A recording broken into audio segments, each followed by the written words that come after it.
नमस्कार मित्रांनो, श्री स्वामी समर्थ आमच्या यूट्यूब चॅनलवर तुमचे मनापासून स्वागत आहे। जेव्हा एखादी व्यक्ती स्वामी महाराजांच्या सहवासात सामील होते तेव्हा स्वामी सर्वात प्रथम त्या व्यक्तीला शांत राहण्यास सांगायचे। कुठल्याही समस्येवर शांत राहणे हाच त्या समस्येचा उपाय आहे असे स्वामी नेहमी म्हणायचे। आजच्या जगात सगळीकडे गोंगाट धावपळ आहे, त्यामुळे मनात तणाव निर्माण होणे स्वाभाविक आहे। अशा परिस्थितीत जर तुम्ही दररोज काही काळ शांत राहण्याचा सराव केला तर ते तुमच्या तणाव निर्माण करणाऱ्या हॉर्मोन्सची पातळी कमी करते। यामुळे तुमचे मन शांत होते, रागावर नियंत्रण राहते आणि तणाव वाढवणाऱ्या हॉर्मोन्सची पातळी कमी होते। आजच्या व्हिडिओमध्ये आपण जाणून घेणार आहोत की कोणत्या प्रसंगी आपण शांत राहावे आणि कोणत्या प्रसंगी बोलावे। त्याचबरोबर शांत राहून आपल्यात कोणता बदल होऊ शकतो हे सुद्धा आपण पाहणार आहोत। मौन बाळगण्याचे 10 प्रसंग, गुरूंचे मार्गदर्शन। मित्रांनो, संध्याकाळची वेळ होती। गुरु आपल्या सर्व शिष्यांना बोलावतात आणि म्हणतात, उद्या सकाळी सर्वांनी नदीत स्नान करून ताबडतोब आमच्या झोपडीसमोर हजर राहावे। प्रत्येकाला प्रश्न पडतो की आपण काही चूक केली आहे का? पण थोडा वेळ विचार करून गुरु काहीतरी चांगले सांगणार असतील असा विचार करून प्रत्येकजण रात्री योग्य वेळी झोपी जातो आणि सकाळी उठल्यानंतर नदीत स्नान करून सर्वजण गुरुजींकडे परत येतात। गुरु म्हणतात, आज मी तुम्हाला मौन राहण्याचे फायदे सांगणार आहे। गुरु म्हणतात, हे 10 प्रसंग आहेत जेथे मौन राहणे फायदेशीर आणि बोलणे हानिकारक आहे। गुरु म्हणतात की या 10 प्रसंगी तुम्ही शांत झालात, म्हणजे शांत राहिलात तर तुम्हाला जे हवे आहे ते मिळेल। तुमच्या आयुष्यात चमत्कारिक बदल सुरू होतील। जास्त बोलणे किंवा गप्प बसणे ही चांगली गोष्ट नाही। अति पाऊस किंवा अति सूर्यप्रकाश दोन्ही समस्या निर्माण करतात, तसेच विनाकारण बोलल्यानेही खूप नुकसान होते। गुरु म्हणतात, तथ्य नसताना बोलू नका। हा पहिला प्रसंग आहे जिथे माणसाने मौन बाळगावे आणि तथ्यांशिवाय बोलू नये। गुरु म्हणाले, जर तुमच्या बोलण्यात काही तथ्य नसेल तर गप्प बसलेलेच बरे। शांत बसल्याने मेंदूमध्ये नवीन पेशी तयार होतात आणि यामुळे ज्ञान वाढते। बोलणे तेव्हाच योग्य असते जेव्हा तुम्हाला एखाद्या गोष्टीची पूर्ण माहिती असते। तुम्ही काहीही तथ्य नसताना किंवा कोणतेही कारण नसताना बोललात तर तिथे तुमची खिल्ली उडवली जाऊ शकते। तुमच्याकडे पुरेशी माहिती नसेल तर अशा ठिकाणी बोलल्याने तुमची चेष्टा तर होईलच, पण लोकांचा तुमच्यावरील विश्वास उडेल। म्हणून अशा ठिकाणी शांत रहा जिथे तुम्हाला काय बोलावे आणि काय नाही हे कळत नाही। बऱ्याच वेळा असे काही लोक असतात जे प्रत्येक ठिकाणी विनाकारण बोलू लागतात। काय बोलावे तेच कळत नाही, पण तरीही ते बोलत राहतात आणि नंतर ते गेल्यावर इतर लोक त्यांची चेष्टा करतात। तुम्हाला त्याबद्दल चांगले ज्ञान असल्याशिवाय, त्याबद्दल चांगली माहिती असल्याशिवाय तिथे बोलू नये। त्यामुळे तिथे गप्प राहण्यातच शहाणपणा आहे। 2. शब्दांनी कोणाला मानसिक त्रास देत असाल तर। गुरु म्हणाले, दुसरा प्रसंग जिथे मौन राहावे। तुमचे शब्द एखाद्याला मानसिक त्रास देत असतील तर त्यांना शब्दांनी दुखवू नका, त्यामुळे तिथे शांत बसावे। दुर्बळ व्यक्तीबद्दल काहीही बोलून तुम्ही महान होऊ शकत नाही। कमकुवत व्यक्तीला साथ देण्यात तुम्ही महान व्हाल। अनेक वेळा असे घडते की काही लोक आपल्यापेक्षा लहान असलेल्या व्यक्तीबद्दल वाईट बोलत राहतात। समोरची व्यक्ती तुमच्यापेक्षा खालच्या पदावर आहे, तो तुम्हाला काही बोलणार नाही, पण तो त्याच्या डोळ्यात नेहमी राहील। हे शक्य आहे की उद्या तो देखील तुमच्यापेक्षा उच्च पदावर जाईल। जेव्हा तो तुमच्यापेक्षा वरच्या पदावर जाईल तेव्हा तो नक्कीच त्याची परतफेड करेल। एखाद्याचा अपमान करून तुम्ही महान होऊ शकत नाही। जर तुम्हाला महान व्हायचे असेल तर तुम्ही तुमच्यापेक्षा लहान लोकांचा आदर करायला शिकले पाहिजे आणि त्याचवेळी मोठ्या लोकांचाही आदर करायला हवा।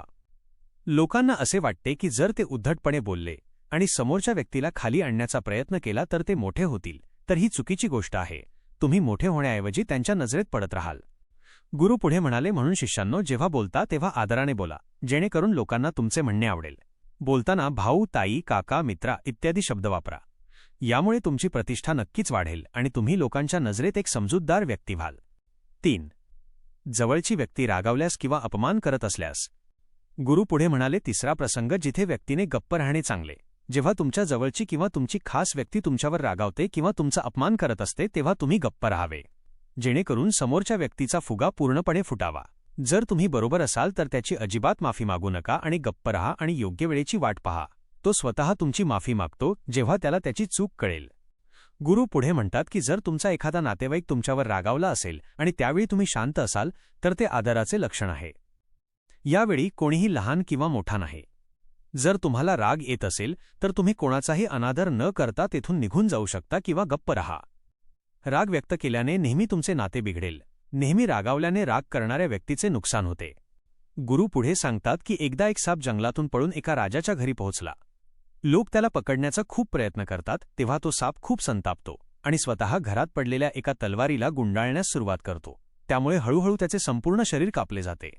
त्याचप्रमाणे आपला रागही तलवारीप्रमाणे आपल्या शरीराला कापत राहतो। रागाचा शेवट ध्यानाने मेडिटेशन होतो. जर तुम्ही दररोज ध्यानाला बसलात तर तुमचा राग तुमच्या नियंत्रणात राहील. गुरु पुढे म्हणतात की हाच मार्ग आहे. तू दररोज ध्यानाचा सराव कर. यामुळे राग वाढवणारे शरीरातील सर्व हार्मोन्स तुमच्या नियंत्रणात राहतील, ज्यामुळे शरीर सहज रागावर नियंत्रण ठेवेल. पण एक मार्ग असाही आहे की जेव्हाही तुम्हाला राग येतो तेव्हा तुम्ही समजून घेण्याचा प्रयत्न करता की माझा राग योग्य आहे की नाही, तिथे बोलायचे की नाही. जेव्हा तुम्ही स्वतःचे याचे आकलन करू शकाल मग तुम्हालाच कळेल की आपल्याला राग यायला हवा की नाही. तरीही तुम्हाला राग येत असेल तर तिथून दूर जाण्याचा प्रयत्न करा. तिथून निघून जा, तुमचे मन शांत होईल. 4. अनावश्यक ठिकाणी हस्तक्षेप न करणे. गुरु म्हणाले, चौथा प्रसंग, जिथे माणसाने अत्यंत हुशारीने वागले पाहिजे तिथे तुम्ही गप्प बसले पाहिजे, जिथे तुमचा त्या मुद्द्याशी संबंध नाही. जर तुमचा कोणत्याही समस्येशी संबंध नसेल तर तुम्ही तिथे गप्प बसणे आवश्यक आहे. तुम्ही विनाकारण दुसऱ्याच्या मुद्द्यावर बोललात तर समोरच्याचा तुमच्यावर विश्वास राहणार नाही. यात फक्त आणि फक्त तुमचे नुकसान आहे. 2 लोकांच्या वादात अडकू नका. जर समोरची व्यक्ती तुम्हाला त्यांचा वाद मिटवण्यासाठी बोलावत असेल तरच तिथे जा. जोपर्यंत ती व्यक्ती तुम्हाला बोलावत नाही तोपर्यंत एखाद्याच्या वैयक्तिक आयुष्यात किंवा वादात हस्तक्षेप करू नये. 5. बोलण्याने कोणाचेही नुकसान होऊ नये. गुरु सांगतात की 10 प्रसंगांपैकी 5वा प्रसंग, जिथे माणसाने अत्यंत हुशारीने मौन बाळगले पाहिजे. तुमच्या बोलण्याने कोणाचेही नुकसान होऊ नये. जर तुमचे शब्द इतर व्यक्तीच्या कुटुंबाच्या किंवा मित्रांच्या प्रतिष्ठेवर काही परिणाम करत असतील तर तुम्ही शांत राहावे. एखाद्याच्या कुटुंबाबद्दल किंवा मित्रांबद्दल वाईट बोलल्याने तुम्हीच वाईट व्हाल. जे सहज नष्ट होऊ शकते ते शब्दाने मोठे करू नका. ओरडून न बोलता बोलण्याचा प्रयत्न करत राहावे. जर तुम्ही ओरडल्याशिवाय काहीही बोलू शकत नसाल तर तुमच्यासाठी गप्प राहणेच हिताचे आहे. जास्त बोलण्याने नेहमी गोष्टी बिघडतात. कधीकधी खूप मोठ्याने बोलल्यामुळे नाती तुटतात. त्यामुळे आवाजात गोडवा आणा. तुमच्या शब्दांनी तुमच्या मित्राचे नुकसान होऊ नये. कधीकधी आपण मित्रांसोबत चेष्टा करतो तेव्हा आपल्या बोलण्याने कोणाचाही अनादर होणार नाही याची काळजी घ्या. विनोद नेहमी शब्दांच्या अर्थांमध्ये ठेवा. जिथे कोणी शब्दांनी दुखावले जाते तिथे गप्प बसा. जास्त बोलण्याने नेहमीच नुकसान होते. एखाद्याच्या बोलण्याने दुसऱ्याच्या प्रतिष्ठेला धक्का पोहोचू नये. तुमच्या बोलण्याने दुसऱ्याच्या प्रतिष्ठेला धक्का बसत असेल तर तुम्ही गप्प बसावे. जेव्हा एखादी व्यक्ती तुमच्या समोर नसते तेव्हा तिसऱ्या व्यक्तीसमोर त्या व्यक्तीबद्दल वाईट शब्द बोलू नका. 6. कोणी कोणाचे वाईट करत असेल तेव्हा. गुरु म्हणतात, 6वा प्रसंग, जिथे मौन राहावे. जेव्हा कोणी कोणाचे वाईट करत असेल. जेव्हा एखादी व्यक्ती तुमच्यासमोर तिसऱ्या व्यक्तीबद्दल वाईट बोलत असेल तेव्हा तुम्ही गप्प बसून फक्त ऐकून घ्या. आपले मत व्यक्त करू नये. कारण जो आज तुमच्यासमोर तिसऱ्या व्यक्तीबद्दल वाईट बोलतो तो उद्या तुमच्याबद्दल सुद्धा वाईट बोलू शकतो. तुम्ही काही बोललात तर नीतिशास्त्रानुसार जो माणूस तोंड बंद ठेवतो आणि हुशारीने काम करतो तो शहाणा असतो. विनाकारण बोलणे, कुणाबद्दल बोलणे चुकीचे आहे. कधीकधी अशा ठिकाणी तोंड न उघडण्यातच शहाणपणा असतो. 7. जेव्हा कोणी तुमच्या भावना समजू शकत नाही. गुरु पुढे म्हणतात की 10 पैकी 7वा प्रसंग आहे, जिथे माणसाने मौन बाळगावे. जेव्हा कोणी तुमच्या भावना समजून घेत नाही. जर तुम्हाला वाटत असेल की कोणीतरी तुमच्या भावना, दुःख किंवा त्रास शब्दात समजत नाही, जर तुम्हाला वाटत असेल की समोरची व्यक्ती तुमच्या भावना किंवा दुःख किंवा तुम्हाला भेडसावत असलेली समस्या समजू शकत नाही किंवा समजून घेण्याचा प्रयत्नही करत नाही किंवा तो तुमचे म्हणणे लक्षपूर्वक ऐकत नाही, त्यामुळे अशा व्यक्तीसमोर गप्प बसावे. कारण अशा लोकांना तुमच्या भावना किंवा दुःखाची पर्वा नसते. अशा लोकांना तुमचे रहस्य सांगून तुम्हाला नंतर पश्चाताप होईल. त्यामुळे अशा व्यक्तीला तुमच्या मनात काय आहे ते सांगू नये. जर तुम्हाला वाटत असेल की समोरची व्यक्ती तुम्ही काय बोलत आहात ते समजू शकत नाही, तुमच्या भावना समजू शकत नाही, त्यामुळे तिथे बोलू नये. कारण अशावेळी तुमचाच विनोद बनेल. जेव्हा तुम्हाला वाटू लागते की समोरची व्यक्ती तुमच्या भावना योग्य प्रकारे समजून घेत आहे, तुम्ही जे बोलत आहात ते तो नीट ऐकत आहे, तरच तुम्ही त्याला त्यांच्या मनातले सांगावे. 8. एखादी व्यक्ती आपले दुःख व्यक्त करत असेल तेव्हा. गुरु म्हणतात की 8वा प्रसंग, जिथे तुम्ही मौन ठेवावे. जेव्हा एखादी व्यक्ती आपले दुःख व्यक्त करते. जर एखादी व्यक्ती तुम्हाला त्याचे दुःख किंवा समस्या सांगत असेल तर याचा अर्थ असा होतो की तो तुम्हाला स्वतःचा समजतो. अशा परिस्थितीत त्याला ताबडतोब उपाय सांगण्याऐवजी शांत रहा आणि त्याच्या वेदना किंवा समस्या ऐका. त्याचे दुःख किंवा समस्या इतर कोणाला सांगू नका. तो हे यासाठी सांगत नाही की त्याचे प्रश्न सुटतील, उलट तो यासाठी सांगत आहे जेणेकरून त्याची वेदना कमी व्हावी. गोष्टी अनेक वेळा सांगितल्याने वेदना कमी होतात.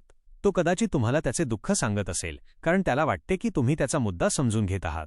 शेअर केल्याने दुःख कमी होते. म्हणून जेव्हा कोणी आपले दुःख तुमच्यासमोर व्यक्त करते तेव्हा तुम्ही शांत राहून त्याचे ऐकून घ्या. त्यामुळे त्याचा त्रास कमी होतो, त्याच्या मनावरील ओझे हलके होते. 9. दुष्ट स्वभावाच्या लोकांशी वाद घालणे.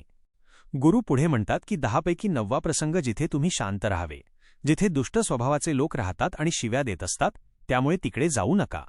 अशा ठिकाणी शांत रहा. म्हणजेच तुम्ही तुमची प्रतिक्रिया न देता तिथून निघून जा.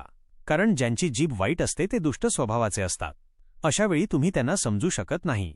जेव्हा त्याचे मन पूर्णपणे शांत होईल तेव्हाच तो तुमचे ऐकेल. त्यामुळे जिथे दुष्ट स्वभावाचे लोक तुमचे ऐकत नाहीत अशा ठिकाणी बोलू नये. 10. यशाचे रहस्य सर्वांना न सांगणे. गुरु सांगतात की 10वा प्रसंग जिथे तुम्ही शांत व्हावे. तुमच्या यशाचे रहस्य सर्वांना सांगू नका. बऱ्याचदा असे घडते की काही लोक ज्यांना खूप लवकर यश मिळते ते सर्वत्र आपल्या यशाबद्दल बढाई मारू लागतात. अशा स्थितीत काय होते की तुमच्या यशाने अनेकांना आनंद होत नाही. जर तुम्ही तुमच्या यशाबद्दल जबरदस्तीने लोकांसमोर बढाई मारत असाल तर लोकांची नकारात्मक ऊर्जा तुमच्यावर परिणाम करू शकते. जेव्हा तुम्ही यशस्वी व्हाल तेव्हा सर्वांना कळेल की तुम्ही यशस्वी झाला आहात. बढाई मारल्याने तुमचेच नुकसान होईल. एवढे बोलून गुरु म्हणाले, शिष्यांनो, आज एवढेच. जर तुम्ही सर्वांनी माझ्या या 10 गोष्टी तुमच्या आयुष्यात अंगीकारल्या तर तुम्ही सर्व समस्यांपासून बऱ्याच अंशी वाचाल. इथून निघून गेल्यावर माझे हे शब्द तुमच्या आयुष्यात आशीर्वादपेक्षा कमी नाहीत. समारोप. मित्रांनो, मला आशा आहे की तुम्ही या व्हिडिओमधून बरेच काही शिकला असाल. भेटूया पुढील व्हिडिओमध्ये नवीन चर्चेसह. तुम्हा सर्वांचे मनःपूर्वक आभार. श्री स्वामी समर्थ. जय श्री कृष्ण. जय श्रीराम. जय श्री हनुमान.